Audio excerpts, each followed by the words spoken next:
আমরা তো অসুর বালক, আমরা কি জন্য ভগবানের নাম করব?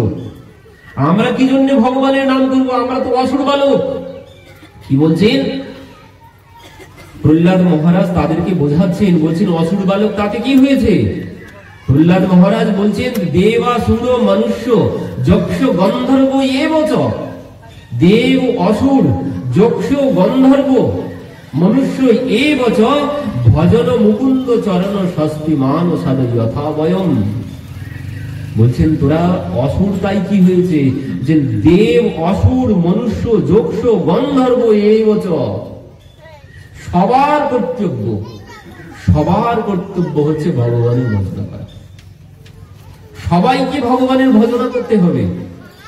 এই মনুষ্য শরীর যারা লাভ করেছে, আর সেই সময় কখন? সেই সময় হচ্ছে কৌমার আচরিত প্রাক। বলছেন এখনই সময়, এই অল্প বয়সে এখনই সময়।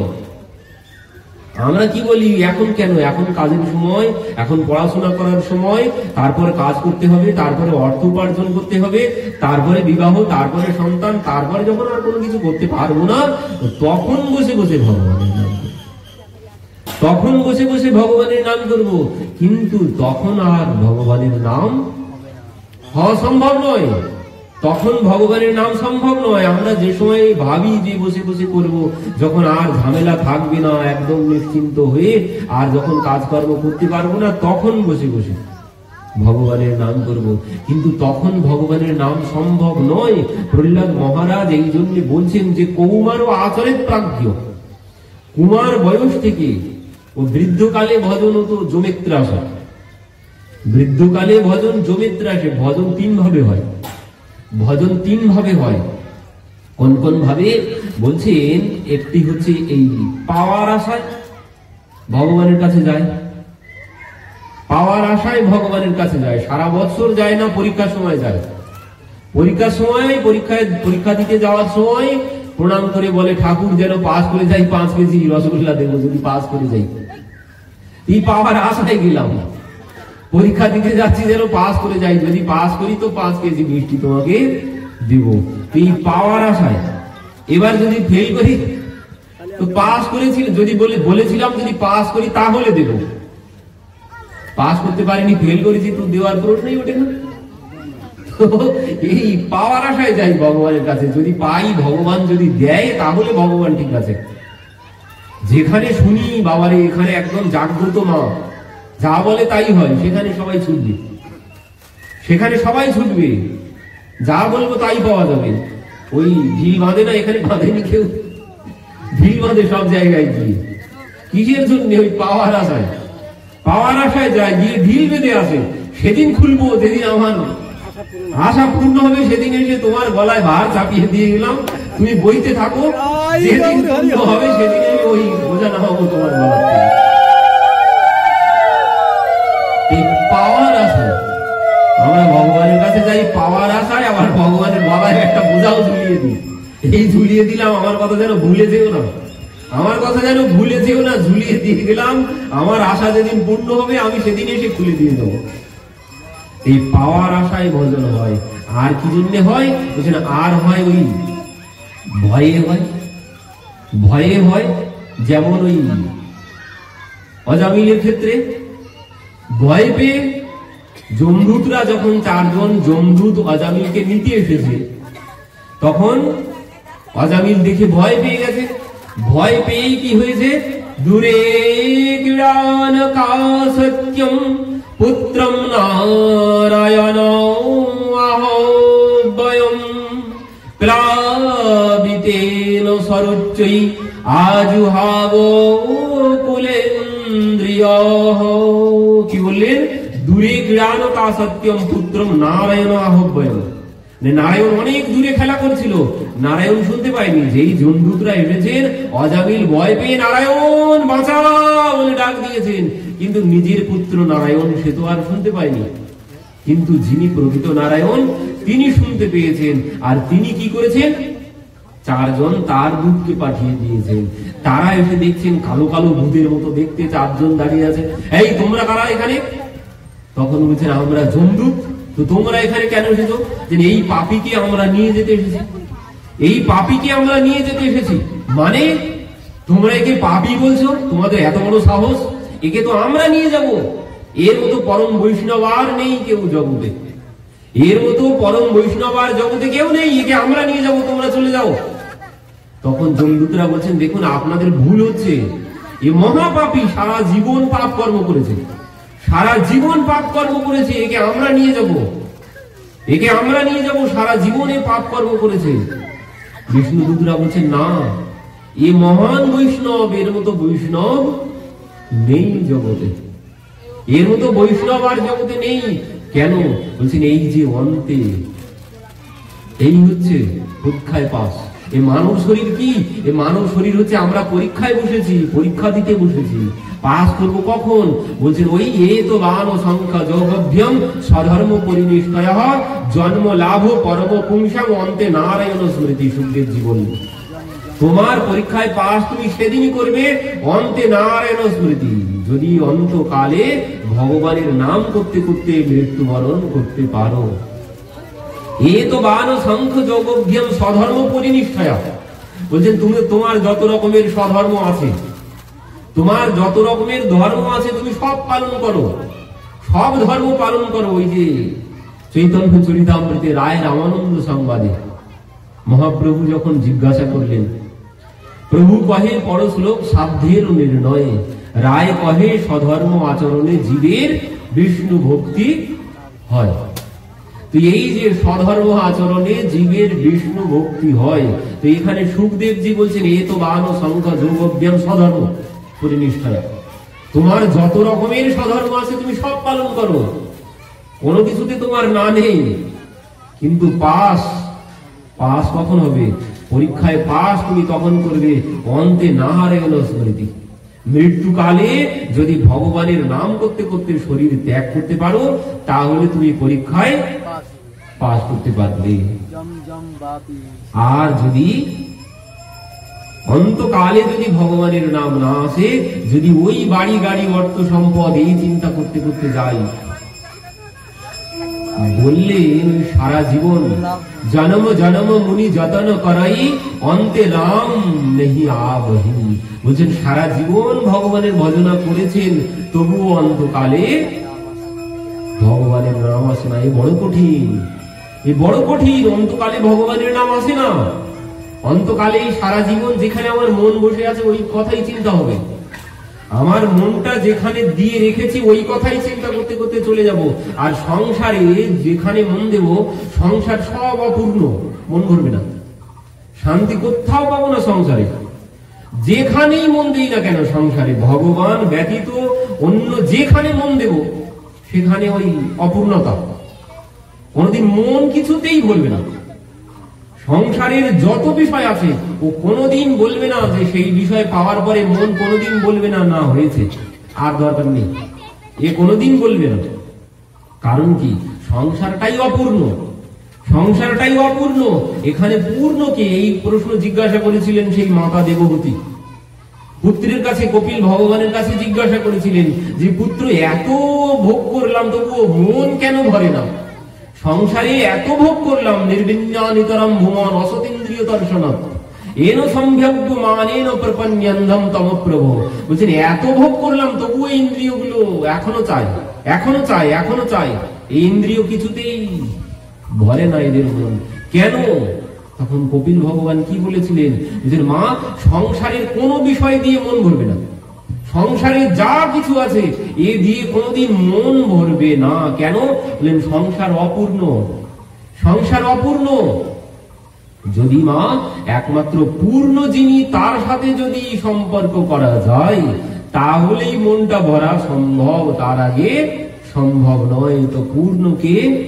বললেন মা, পূর্ণ হচ্ছে ওই বেদ বলেছেন, পূর্ণমদঃ পূর্ণমিদঃ পূর্ণাৎ পূর্ণমুদাচ্যতে পূর্ণস্য পূর্ণমাদায় পূর্ণমেব বশিষ্যতে। তিনি এমনই পূর্ণ, তিনি এমনই পূর্ণ, বললেন তার থেকে যতই নিয়ে নাও না কেন কোনোদিন খালি হবে না, কোনোদিন খালি হবে না।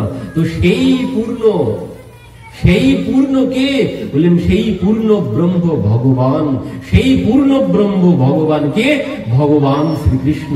মা তার সাথে যেদিন সম্পর্ক করতে পারবো সেদিনই একমাত্র এই মন ভরবে তার আগে কিছুতেই এই মন ভরা সম্ভব নয়। বলুন রাধে রাধে। সংসারে যত টাকা হোক, যত বাড়ি হোক, যত গাড়ি হোক, যান ওই জিওর মালিক যে, তার কাছেও যান, সেও বলবে আরো হলে ভালো হয়, না হলে সে আরো প্ল্যান করছে, আরো বড় কি করে করা যায়, আরো বড় কি করে করা যায়, সে প্ল্যানের পর প্ল্যান করেই চলেছে। এত হয়েছে তবুও সে প্ল্যান করছে এর থেকেও কি করে বড় হতে যাব। তো সংসারে সবাই বড়ই হতে চায়, কিন্তু ছোট হতে চায় কি? একমাত্র যিনি ভক্ত সেই হতে চায় ছোট। যিনি ভক্ত তিনি একমাত্র ছোট হতে চায়। আর ছোট না হলে কোনোদিন পূর্ণ হবে না, ছোট না হলে কোনোদিন পূর্ণ হওয়া সম্ভব নয়। যতক্ষণ না ওই কলসিতে জল আছে, এবার কলসির নিচে গিয়ে ওই গ্লাস যদি মাথা নিচু না করে পূর্ণ হবে? মাথা নিচু করতে হবে, নিচু না করলে কোনোদিন পূর্ণ হওয়া সম্ভব নয়, কোনোদিন উঁচু হওয়াও সম্ভব নয়। কল্যাণ সেদিন হবে যেদিন নিচু হতে পারবো। তো আমরা তো নিচু হতে পারি না, সবাই চাই বড় হতে। নিচু হতে কে চায়? সবাই চাই বড় হতে, কেউ চাই না নিচু হতে। মহাপ্রভু বললেন দেখো, নিচু না হলে কিছুতেই ও নামেরও ফল ফলবে না। তৃণাদপি শুনিছেন তরবীব সহিষ্ণু না অমানীন মানবেন কীর্তনীয় সদা হরি। তৃণের থেকেও নিচু হতে হবে, ঘাসের থেকেও নিচু হতে হবে। সেই উদ্ধব মহারাজ বলেছিলেন আশা বাহু চরণ রেণু দুষা মহংসম বৃন্দাবনে কিমপি গুল্ম লতা ঔষধি নাম। বলছেন এই বৃন্দাবনের লতা গুল্ম গাছ বানিয়ে দাও আমাকে। যে উদ্ধব পণ্ডিত বিষ্ণু নাম প্রভর মন্ত্রী, সাক্ষাৎ বৃহস্পতির শিষ্য, বৃহস্পতির সাক্ষাৎ শিষ্য, সে বলল আমি এই যাবো আর আসবো, এক্ষুনি জ্ঞান দিয়ে চলে আসবো, ব্রহ্মের জ্ঞান দিয়ে চলে আসবো। কিন্তু সেই উদ্ধব গেলেন বৃন্দাবনে, 6 মাস কেটে গেল। সেই উদ্ধব আসার সময় গোপীদের চরণে, প্রিয়াজির চরণে লুটিয়ে পড়ে বলছেন যে আমাকে এই ধুলি, আমাকে এই বৃন্দাবনের ধুলি কণা বানিয়ে দাও, বৃন্দাবনের বৃক্ষ লতা গুল্ম ঘাস বানিয়ে দাও। কেন? বলছেন এই যে আমার অহংকারের মাথাটা বড় উঁচু হয়েছে, আর এই মাথা যতদিন উঁচু থাকবে ততদিন কোনদিন কৃপা পাওয়া সম্ভব নয়। কৃপা পেতে গেলে নিচু হতে হবে, নিচু না হলে ও হরি নামেরও ফল পাওয়া যাবে না। সারা জীবন নাম করলেও জন্ম জন্ম মুনি যতন করাই অন্তে রাম নেহি আবহি। বলছেন মৃত্যুকালে আর সে নাম এলো না। সারা জীবন রাম রাম রাম রাম রাম রাম জপ করেছে, কিন্তু মৃত্যুকালে আর রাম বলতে পারছে না। এক মা মরতে বসেছে, এখন ছেলেরা 2 জন, বড় ছেলে মায়ের গালে জল দিচ্ছে আর বলছে মা একবার রাম বলো, মা একবার রাম বলো। এবার কিছুক্ষণ পর সেই মা মরতে মরতে বলছে বাবা বলতে পারছি না, বাবা বলতে পারছি না। অনেকবার বলেছেন, তো মা বলছে বাবা বলতে পারছি না। তখন ছোট ছেলে এসেছেন, ছোট ছেলে এসে বলছে মা তুমি কি বলতে পারছো না, তুমি কি বলতে পারছো না। বড় ছেলে বলেছিল মা একবার রাম বলো, মা একবার রাম বলো। মা বলছে বলতে পারছি না। ছোট ছেলে এসে বলছে মা তুমি কি বলতে পারছো না। মা যদি বলে রাম বলতে পারছি না তাহলেই কাজ হয়ে যাবে, তাতেও কাজ হবে। কিন্তু সেই মা কি বলছে? সেই মা বলছে বাবা তোরা আমাকে দিয়ে যেটা বলানোর চেষ্টা করছিস ওটাই বলতে পারছি না, ওটাই বলতে পারছি না। অন্তে রাম অত সহজে আসে না। বলছেন ওই মন যেখানে থাকবে, মন যদি সংসারের মধ্যে পড়ে থাকে তাহলে কিছুতেই সম্ভব নয়। এই জন্য ভগবান অর্জুনকে বললেন অর্জুন আমার কোনো কিছু চাই না। কি চাই? বলছেন ওই যে তোমার মনটা তুমি আমাকে দাও। কিন্তু অর্জুন বলছেন প্রভু সব তো দিতে পারি, কিন্তু এই মনটাই তো দিতে পারি না। সব করতে পারবো তোমার জন্য, সোনার মন্দিরও বানাতে পারবো, বড় পুরীধামের মতো মন্দিরও বানিয়ে ফেলতে পারবো, ও কোনো অসুবিধার বিষয় নয়।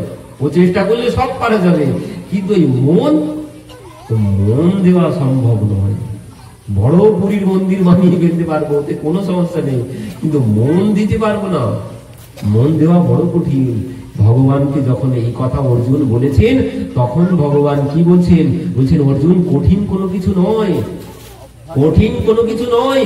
তো কি করতে হবে বলছেন, অভ্যাসেন তো কৌন্তেয় বৈরাগেন চ গৃহ্যতে, বৈরাগ্যেন চ গৃহ্যতে। বলছেন অভ্যাস করতে হবে, আর অভ্যাসের সাথে সাথে বৈরাগ্য। বৈরাগ্য ছাড়া অন্তে নারায়ণ স্মৃতি কোনোদিন সম্ভব নয়। মনটা যদি সংসারের মধ্যে পড়ে থাকে, মনটা যদি সংসারের মধ্যে পড়ে থাকে, কোনোদিন অন্তে নারায়ণ স্মৃতি আসবে না। দেখুন একজন শেঠজি ছিলেন, একজন শেঠজি ছিলেন। শেঠজির কাছে একদিন দেবর্ষী নারদ এসেছেন। শেঠজি খুব ধনবান, এবার ধনবানের সাথে সাথে আবার খুব বড় দানি। জগৎ মানে তার এলাকার মধ্যে গরিব দুঃখী নেই, তিনি সবাইকে এক সমান বানিয়ে দিয়েছেন। এত বড় মহান মনা ব্যক্তি তিনি।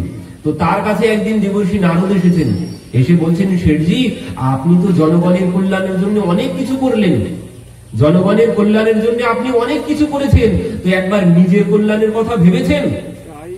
কেন? আমি যে এত মানুষের দান দক্ষিণা করেছি, এতে আমার কল্যাণ হয়নি? এতে আমার কল্যাণ হয়নি? বলছে না শেঠজি, এতে তো নিজের কল্যাণ হয় না। এতে কি হয়? এতে সুখ ভোগ করা যায়, এতে সুখ ভোগ হয়। জীবিত অবস্থায় সুখ ভোগ হচ্ছে, আর এর বাকি থাকলে স্বর্গে গিয়ে সুখ ভোগ করবেন। এই ছাড়া এর থেকে আর অন্য কোনো কিছু পাওয়া যাবে না। দানের ফল সুখ ভোগ, এই ছাড়া এর থেকে আর অন্য কোনো কিছু পাওয়া যাবে না। তাই এ জন্মে না হলেও পরবর্তী জন্মে স্বর্গে গিয়েও সুখ ভোগ করা যাবে। তো তাহলে নিজের কল্যাণ কি করে হবে? তো বলছেন, শেঠজি নিজের কল্যাণ যদি চান, আপনি কিছুদিনের জন্য আমার সাথে বৃন্দাবনে চলুন। আপনি আমার সাথে কিছুদিনের জন্য বৃন্দাবনে চলুন, আপনার কল্যাণ হয়ে যাবে। তখন শেঠজি কি বলছেন? শেঠজি বলছেন, দেবর্ষি আপনি তো খুব ভালো কথা বলেছেন, কিন্তু আমার একমাত্র ছেলে, আর ছেলেটার বিবাহ ঠিক করেছে, 1-1.5 মাস পরেই তার বিবাহ। তো এই মুহূর্তে এখন কি করে যাই আপনিই বলুন বিচার করে। এই মুহূর্তে এখন কি করে যাই? ছেলেটার বিবাহ হয়ে যাক, সংসারের দায়ভার সব তার উপরে বুঝিয়ে দিয়ে একেবারে আপনার সাথে চলে যাব, আপনি কিছুদিন পরে আসেন। দেবর্ষি বললেন, তাও তো ঠিক, এই মুহূর্তে এই সময় আর আপনি কি করে যাবেন? তো ছেলেটার বিবাহ আপনি দিয়ে নেন, আমি পরে আসবো, আপনাকে নিয়ে যাবো পরে। তো বলে দেবর্ষি নারদ চলে গেছে। 3-4 বছর পর ঘুরতে ঘুরতে দেবর্ষি নারদ একদিন এসেছে। এসে বলছেন, শেঠজি এই তো ঘরে বৌমা এসে গেছে, আর তো কোনো চিন্তা নেই, তো এবার চলুন। ব্যাগপত্র কি গুছিয়ে রেখেছেন? বলছেন না শেঠজি, আর একটা সমস্যা হয়েছে। কি সমস্যা? বলছেন আমার বৌমা গর্ভবতী। আমার বৌমা গর্ভবতী, 1 মাসের মধ্যেই আমার নাতি বা নাতনি হবে। তুই এখন এই নাতি নাতনির মুখটা না দেখি এই মুহূর্তে কি করে যাই? এই সময় এতদিন থাকতে পারলাম, আর অন্তত 1টা মাস নাতি নাতনির মুখটা দেখে একেবারে চলে যাবো আপনার সাথে, আর ফিরে আসবো না। যাবো তো আপনার সাথে, আর ফিরে আসবো না, সেই জীবনটা বৃন্দাবনেই কাটিয়ে দেবো। তো বলছি আপনি আর কিছুদিন পরে আসুন, নাতি নাতনির মুখটা দেখে তারপরে যাবো আপনার সাথে। তো দেবর্ষি বললেন, ঠিক আছে, আমি তাহলে এখন আসি, আমি কিছুদিন পরে আসবো। বলে দেবর্ষি চলে গেলেন। এবার আরো 3-4 বছর পরে একদিন এসেছেন।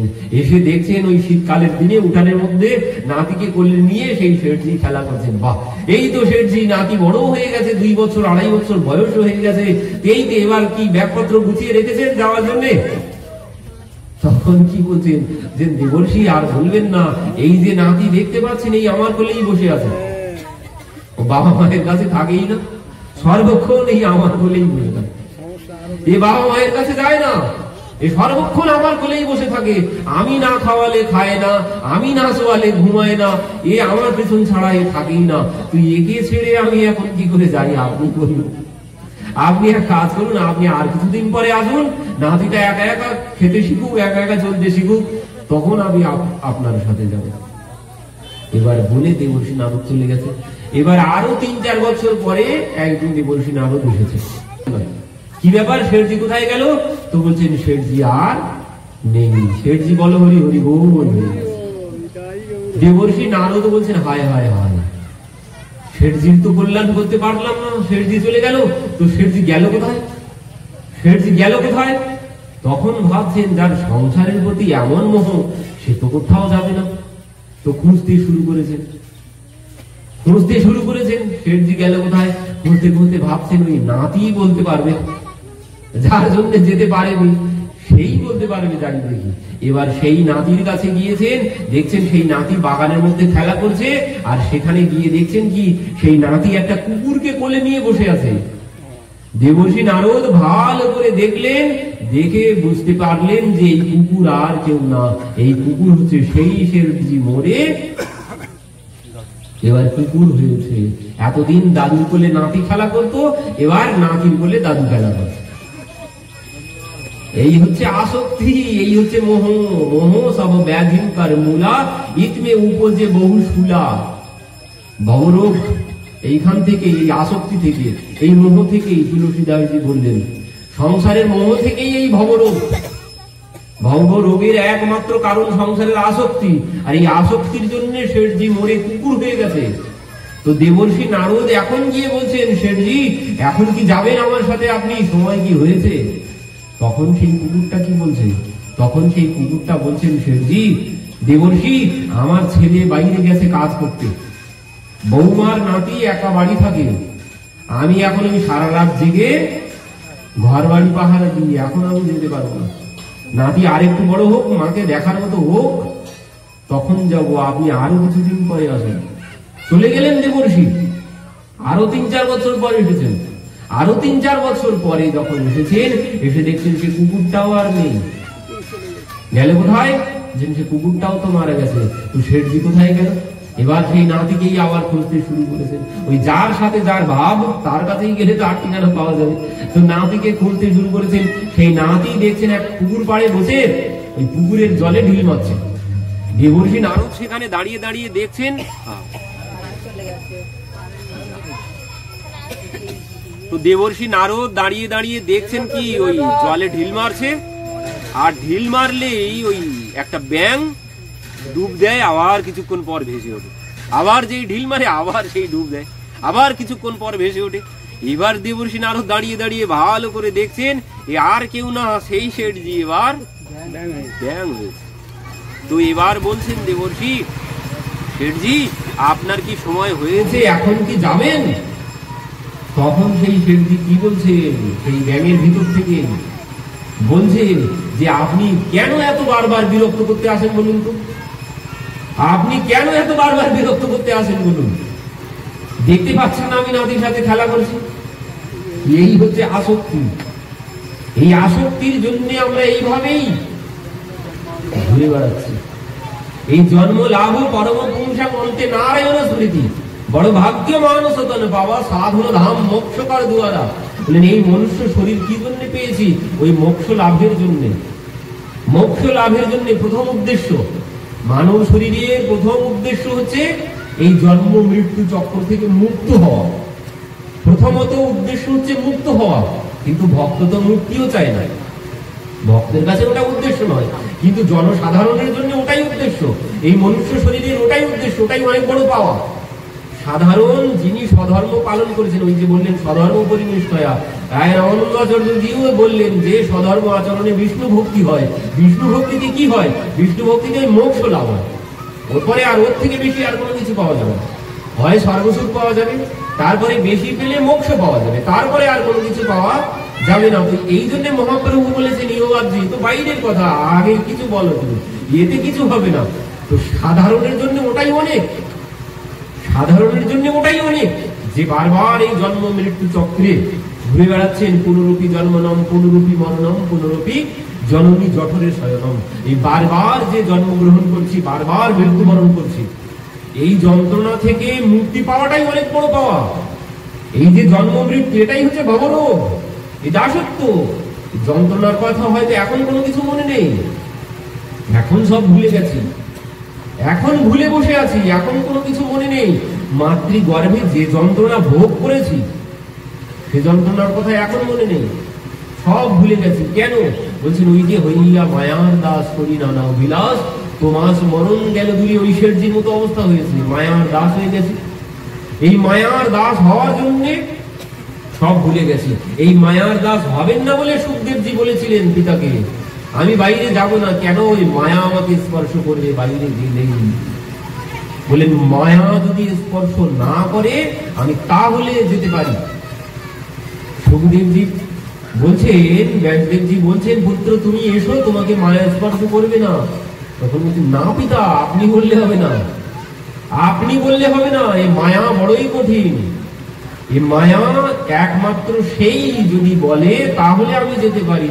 এই মায়ার মালিক যিনি, মায়ার মালিক হচ্ছেন মাধব, তিনি যদি বলেন তাহলে আমি বাইরে আসতে পারি। ভগবানকে স্মরণ করলেন, ভগবান এলেন, ভগবান এসে বললেন তুমি বাইরে এসো, আমার মায়া তোমাকে স্পর্শ করবে না। তারপর সুখদেব জি এলেন। তো কেন বলছেন, এই যে মায়া যদি স্পর্শ করে আমাদের মতোই অবস্থা হবে, মায়া যদি স্পর্শ করে তাহলে ওই শেঠজির মতো অবস্থা হবে। মায়ার জন্যই তো আমরা এই ভবরোগে এই বারবার জন্মগ্রহণ করছি আর বারবার মৃত্যুবরণ করছি, কিন্তু কোনো কিছু মনে নেই। এখন আর কোনো কিছু মনে নেই। এখন তো ভাবছি বেশ ভালো আছি, এখন ভাবছি বেশ ভালো আছি, গাড়ি বাড়ি অর্থ সম্পদ স্ত্রী পুত্র পতি পেয়ে তো কোনো কষ্ট নেই, তো এখন ভালোই আছি। তাহলে ওইসব ঝামেলায় কে যায়, ওইসব ঝামেলায় কে যায়? না, এখন ভালো নেই। ভালো ভালো তখনই হব যখন এই জন্ম মৃত্যু থেকে মুক্ত হতে পারবো। কারণ এই যে যন্ত্রণা, এর কথা এখন মনে নেই আমার। কপিল ভগবান মাকে বলছেন, মা, জীবের যখন 7 মাস বয়স হয়, আমাদের যখন 7 মাস বয়স হয়, তখন বলছেন মা সব কিছু সমস্ত কথা গর্ভে বসে বসে 7 মাস বয়সে জীবের 100 জন্মের কথা মনে পড়ে। গত 100 জন্মের কথা সব মনে পড়ে যায় মাতৃগর্ভে যখন আমাদের 7 মাস বয়স হয়। কিন্তু দুর্ভাগ্যের বিষয়, সেসব কথা এখন আর কোনো কিছু মনে নেই। যেই জন্মগ্রহণ করেছে সে সব ভুলে গেছে। মাতৃগর্ভে 7 মাস থেকে বলছেন মা, 7 মাস থেকে যতদিন থেকেছে সেখানে একটাই কথা বলেছি, আব জগ যাইবে যহু চক্রপাণী, হে চক্রপাণী, এবার তুমি আমাকে জগতে পাঠিয়ে দাও, এবার গিয়ে আমি তোমার নাম করব, যাতে আর এখানে না আসতে হয়। কিন্তু সে কথা কার মনে আছে? কারো মনে আছে? কারো মনে নেই। তুলসীদাসজি বলছেন, ভূমি পরত ভাধাবর পানি, জিমি জীব হি মায়ালে পটানি। কি বলছেন? ভূমি পড়ত ভাধাবর পানি, মানে এই যে বৃষ্টির ফোঁটা যখন পড়ে, যতক্ষণ না ভূমি স্পর্শ করে ততক্ষণ পরিষ্কার থাকে। কিন্তু যেই ভূমি স্পর্শ করে আর কি পরিষ্কার থাকে? আর পরিষ্কার থাকে না, কাদার সাথে মিশে কাদা হয়ে যায়। তো আমরাও যতক্ষণ ভূমি স্পর্শ না করেছিলাম, যতদিন মাতৃগর্ভে ছিলাম ততদিন পরিষ্কার ছিলাম, সব তখন মনে ছিল। গত 100 জন্মে, গত 100 জন্মে কি করেছি না করেছি সব সেখানে বসে বসে দেখতে পাই আর ভগবানকে ডাকতে থাকি। কিন্তু যেই জন্মগ্রহণ করেছি আর সব ভুলে গেছি। এখন এই কাদার সাথে মিশে কাদা হয়ে গেছে, এখন আর কোনো কিছু মনে নেই। এখন ওই মায়ার দাস হয়ে গেছি, এখন সংসারের দাস হয়েছি, স্ত্রী পুত্র বান্ধব তাদের দাস হয়ে গেছি। আমি যে কে আর আমার যে কে, আমি যে কোথা থেকে এসেছি আর আমাকে কোথায় যেতে হবে, আর কোনো কিছু মনে নেই। এখন এই গাড়ি বাড়ি অর্থ সম্পদ পেয়ে ভাবছি এই তো এরাই সব আমার, কিন্তু এরা কেউ আমার না। খেলার সাথী গো যারা, সাথে যে যাবে না তারা, এক লাইন চলে যেতে হবে সাধীর এ দেহ খালি নিয়ে, যে শ্মশান ভূমি এক মুঠো ছাল নিয়ে। বললেন এই যে আমার করছি যাদের, তারা কেউ আমার সাথে যাবে না। আর এই সব থেকে বেশি মোহ এই শরীর, এই শরীরের প্রতি সব থেকে বেশি মোহ। যে এই শরীরটা এও কত দূর যাবে, এ ওই চিতা ছাড়া ওরপরে আর যাবে না, এই চিতা পর্যন্ত যাবে, এই চিতা ওই পারে আর যাবে না। তারপর কে যাবে? বলছেন ওই ধনানি ভূম বসবস্ত গোষ্ঠে ভার্যা গৃহদ্বারি ইয়ন শ্মশানে দেহশ্চিতায়াম কর্মম সগচ্ছতি। বলছেন যা যা কর্ম করেছি সেই কর্মই যাবে, আর কোনো কিছু যাবে না। ও খেলার সাথে কেউ যাবে না। ধনানি ভূম মানে অর্থ বাড়ি গাড়ি সব এই ভূমিতে পড়ে থাকবে, আর ভারজা গৃহদ্বারী হলেন পত্নী চৌকাঠ পার হবে না, আর আত্মীয় বন্ধু বান্ধব তারা ওই শ্মশান পর্যন্ত যাবে, তারপরে আর কেউ যাবে না। তারপরে এই শরীর এই চিতা পর্যন্ত যাবে, তারপরে আর কেউ যাবে না। তারপর কি যাবে? তারপর তোমার কর্ম, যা কর্ম করেছো সেই কর্ম যাবে।